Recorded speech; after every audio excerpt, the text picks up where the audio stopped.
না দেশে মোবাইল আইছে, চিঠি বন্ধ হইয়াছে, দিওয়ানা বানাইছে। ভোলা মাইয়ার মনের কথা ভাসে বাতাসে। ও দেখো ভোলা পানের মন বাদা ফেসবুকে এখন। ও দেখো ভোলা পানের মন বাদা ফেসবুকে এখন। মোবাইলে চ্যাটিং কইরা কাটায় সারাক্ষণ। এই মোবাইল পাইয়া দেখো মদনের মাইয়া, এই মোবাইল পাইয়া দেখো মদনের মাইয়া কি কাণ্ড ঘটাইছে। স্বামী সংসার রাইখা নাকি পালাইয়া গেছে, সে যে স্বামী সংসার রাইখা নাকি পালাইয়া গেছে। যখন বিদেশে থাকে দেবররা ভাবির দরজায় স্লোগান দেয়, ভাবি ভাইয়া তোমার বর, আমি যে দেবর। ভেবে দেখো ভাবি কার কত দাবি, ভাই গেছে মারলো সে, আমরা তো দেশে আছি। কথা বলে ডিজিটাল ভাবি এই কথাগুলো শুনে খুব খুশি হয়। এমনও দুষ্ট দেবর আছে মাঝে মাঝে ভাবির ঘরে ঢুকে বলে, ভাবি আপনার চেহারার দিকে তাকাইলে মনে হয় না যে আপনার বিয়ে হয়েছে। আপনি যে 2 বাচ্চার মা, বোঝাই যায় না। কথা কয় না ভাবি ও ডিজিটাল ভাবি কথাগুলোকে এনজয় করে। ভাবি যদি নেককার হইতো, দিনদার হইতো, আল্লাহওয়ালা হইতো, আল্লাহর ভয় যদি ভাবির অন্তরে থাকতো, ভাবি ডেকে বলতো কুল্লিল মুমিনিনা গুদ্দুনা মিন আবসারিহিম। হে দেবর, আল্লাহ বলেছেন মুমিন পুরুষের দৃষ্টি থাকবে নিচের দিকে। আমাকে দেখার অধিকার তোর ভাইয়ের আছে, তোর জন্য আমাকে দেখা জায়েজ নাই, ঘর থেকে বের হয়ে যা। মা বোন যারা আবার শুনতেছেন, মা 2টা পুরুষ হতে 2 কিলোমিটার দূরে থাকবেন। একটা দেবর আর একটা দুলা ভাই, এরা হলো মৃত্যুতুল্য বিষাক্ত সাপের চাইতেও ভয়ঙ্কর। এই সমাজ শেষ হয়ে গেছে। এই 2টা পুরুষের দ্বারা মা বোনেরা অনেক নির্যাতনের শিকার হয়, কিন্তু কাউরে প্রকাশ করতে পারে না। মাঝে মাঝে দেখেন না, দেবরকে নিয়ে ভাবি উধাও, দুলা ভাইয়ের সাথে শালি ভাইকে গেছে, নেটওয়ার্ক খুঁজে পাওয়া যাচ্ছে না। আছে না নাই? এই সমাজকে সবচাইতে বড় গ্রাস করছে এই মোবাইল। এই মোবাইলের ওজন কম, কিন্তু মোবাইলের মাধ্যমে পাপের ওজনটা অনেক বেশি।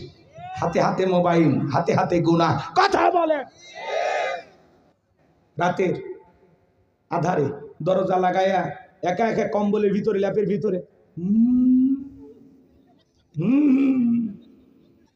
মা যখন নক করে দরজা, রুবেলাই ভিতরে এখন আলো চলে, বাংলাদেশের স্বাধীনতার যুদ্ধ পদ্মা সেতু করতে পড়ার ভান করে। যখন মা চলে যায় আবারও মোবাইলে অনলাইনে ফ্রি ফায়ার, পাবজি, সাসাজি, অনলাইনে জুয়া, এ সমাজকে ধ্বংস করে দিছে। ইয়াবা আসক্ত। কথা বলে না কেন? আপনাদের এলাকার ছেলেরা ভালো, এরা ইয়াবা খায় না, এরা শরবত খায়। এলাকায় নেশা করে, অভাব নাই। একটা সন্তান যদি নেশা করে, ওর পরিবারকে ধ্বংস করে দেয়। কথা বলেন, নেশা দ্রব্য করো না বাবা, শরাব পান করো না, মদে আবার ফেন্সিডিল, গাঁজা, মাদ এগুলো খাইও না, এগুলো মাতলামি করো না। আল্লাহ যেন যুব সমাজকে হেদায়েত দান করে। যেই মুখে মা সেই মুখে মাদক তোলা যাবে না, মাদককে না বলুন। আল্লাহ যেন যুব সমাজকে হেদায়েত দান করেন। জোরে বলেন আমি। শোনেন শেষ কথাগুলো বলে দিয়েছে। খারাপ লাগে? দোয়ার দিকে গেলে ভালো হয়। ওর মেলা রাত হয়েছে, আমি তো মনে করি কেবল 12টা বাজতেছে। 12টা পার হয়ে গেছে। তাকবীর দেন, লিল্লাহ তাকবীর। তাহলে যুব সমাজকে কি নষ্ট করছে? মোবাইল। কি নষ্ট করছে? আমি কি বলবো? রাগ করবেন না। দেশে মোবাইল আইছে, চিঠি বন্ধ হইয়াছে, দিওয়ানা বানাইছে। ভোলা মাইয়ার মনের কথা ভাসে বাতাসে। ও দেখো ভোলা পানের মন বাদা ফেসবুকে এখন। ও দেখো ভোলা পানের মন বাদা ফেসবুকে এখন। মোবাইলে চ্যাটিং কইরা কাটায় সারাক্ষণ। এই মোবাইল পাইয়া দেখো মদনের মাইয়া, এই মোবাইল পাইয়া দেখো মদনের মাইয়া কি কাণ্ড ঘটাইছে। স্বামী সংসার রাইখা নাকি পালাইয়া গেছে, সে যে স্বামী সংসার রাইখা নাকি পালাইয়া গেছে। 2 বাচ্চার মা, 4 বাচ্চার মা পরকীয়া প্রেম করে আরেকটা ছেলের হাত ধরে পালিয়ে যায়। যে নারী স্বামী রেখে সন্তান রেখে আর একটা ছেলের হাত ধরে পালিয়ে যায়, ওটা হলো নারী জাতির কলঙ্ক, ওটা পাষাণী ডাইনি, বিশ্বাসঘাতক নারী।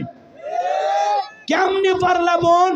ও মা, তুমি কেমনে পারলা তোমার স্বামী রাইকে আর সন্তান রাইকে আর একটা ছেলের হাত ধরতে? কেমনে পারলা? আমার স্বামী খারাপ? এই মহিলা, তোমার স্বামী কি ফিরাউনের চাইতে খারাপ? কয়টা স্বামীর সংসার করেছ? বিয়ের আগে সবাই মিষ্টি মিষ্টি কথা বলে, বিয়ের পরে টের পাবে 3 মাসে আসল রূপ বের হয়ে আসবে। ধৈর্য নিয়ে সংসার করতে হয়। বেশি জেদ রাগ ক্ষোভ নারীকে ধ্বংস করে দেয়। ছেলে মানুষের রাগ থাকতে পারে স্বাভাবিক, কিন্তু মেয়ে মানুষের রাগ থাকতে না।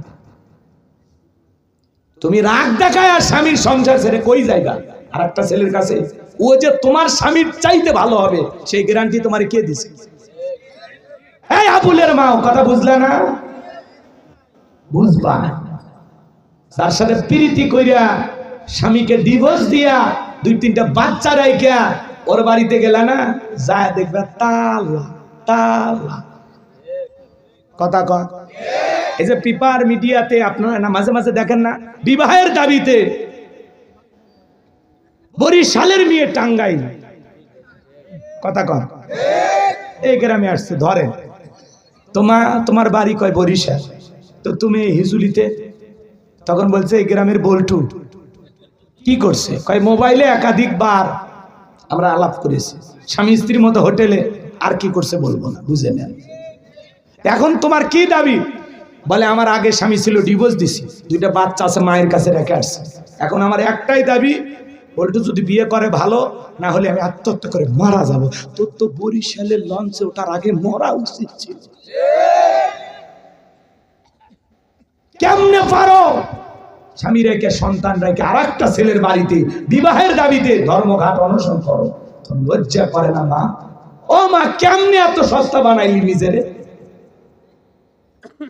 নারীরা যত বেপরদায় চলাফেরা করবে তত নারীদের সম্মান মর্যাদা নিচুতে চলে যাবে।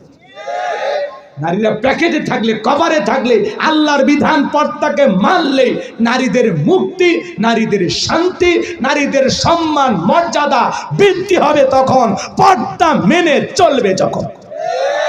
প্যাকেটের ভিতরে জিনিসের আকর্ষণ হয়, আগলিরা বোঝে না। হ্যাঁ, মানুষের দেখাবার ভাইলে এরা খুশি হয়। এজন্য আল্লাহ বলেন অকরনা ফি বুয়ুতিকুন্না ওয়ালা তাবাররাজনা তাবাররুজাল জাহিলিয়াতিল উলা। নারীরা তোমরা ঘরের ভিতরে অবস্থান করো, খবরদার জাহিলিয়াতি যুগের মেয়েদের মতো নোংরা অশ্লীল পোশাক পরে নিজের দেহকে প্রদর্শন করো না। নারীরা পর্দায় থাকলে নিরাপদ। কোনো কারণে যদি বাহিরে যেতে হয়, ঢিলা ঢালা বোরকা পরে হাত মোজা পা মোজা লাগাইয়া নারী বাহিরে যায়। কোন সম্ভ্রান্ত ভদ্র ফ্যামিলির মেয়ে বোরকা ছাড়া বাহিরে যেতে পারে না। আর যেই নারী একটা জেলা থেকে আর একটা জেলায় বিবাহের দাবিতে আসে, এই নারীর সম্মান মর্যাদা বলে কিছু নাই, ওই নারী অচল। কথা কন, কোন ছেলে তো যায় না, তোমরা আসো কেন? এই তোমরা আসো কেন? কথা কেন? ঠিক ঠিক, এক হাতে তালি বাজে। নারীরা সবাই খারাপ, তোমরা কি ফেরেশতা? তোমরা কিচ্ছু বোঝো না, ফিডের খাও। এই ছেলে, তোমার স্ত্রীর সাথে যদি কোন ছেলে পরকিয়া করে তুমি মাইনা নিবা? অনেকে কথা কয় না, কি ভালোবাসা শেয়ার করবা নাকি? তুমি কি মনে করো এটা ওয়াইফাই লাইন যে আসবে পাসওয়ার্ড দিয়ে দিবা? ওটা বউ আমার পার্সোনাল জিনিস, কথা কয় না। আপনার বউয়ের সাথে কেউ পরকীয়া প্রেম করলে মানবেন? মায়ের সাথে, বোনের সাথে, ফুপুর সাথে, খালার সাথে? কি কোন হুজুর, কল্পনাও করিনি এগুলো। কি বলেন?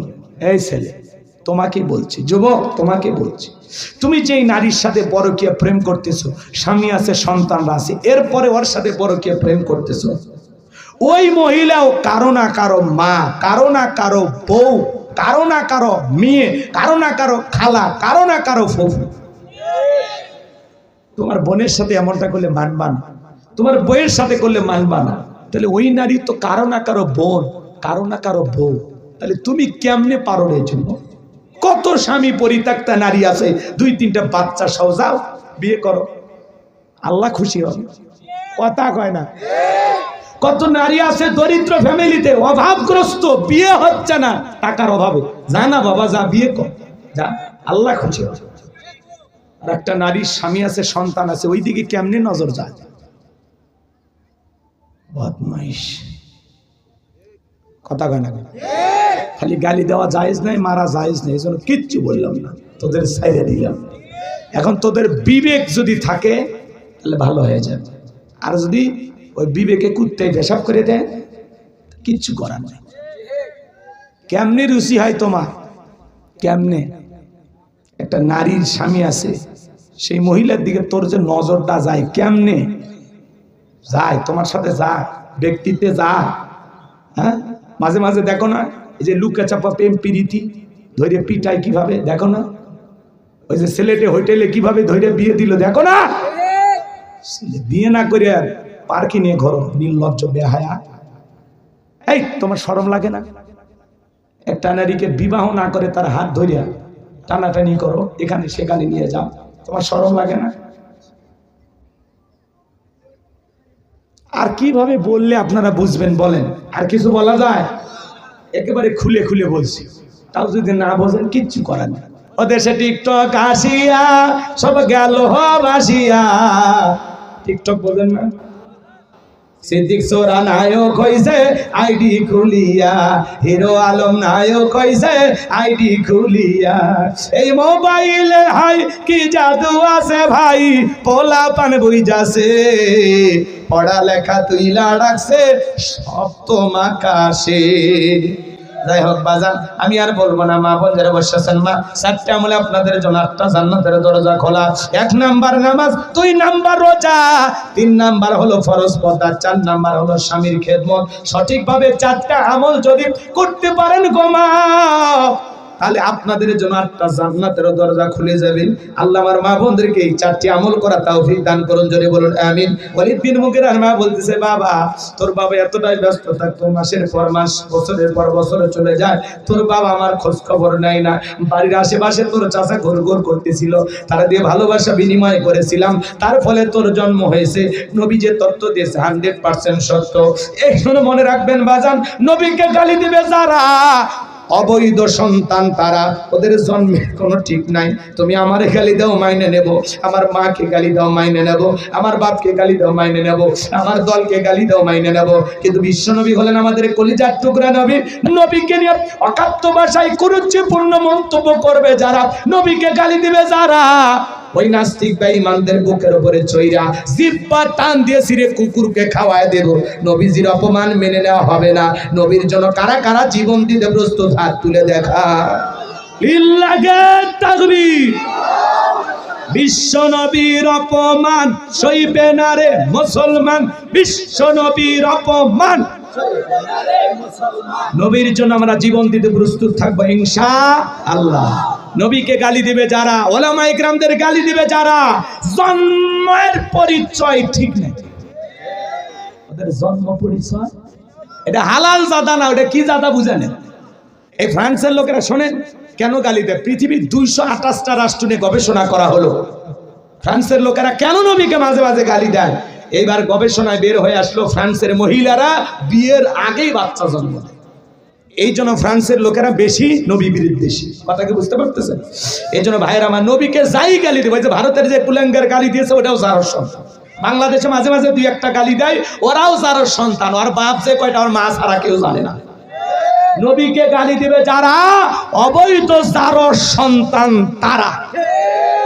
সব জায়গায় আপোষ করবে, কিন্তু নবীর ব্যাপারে কোনো আপোষ নেই।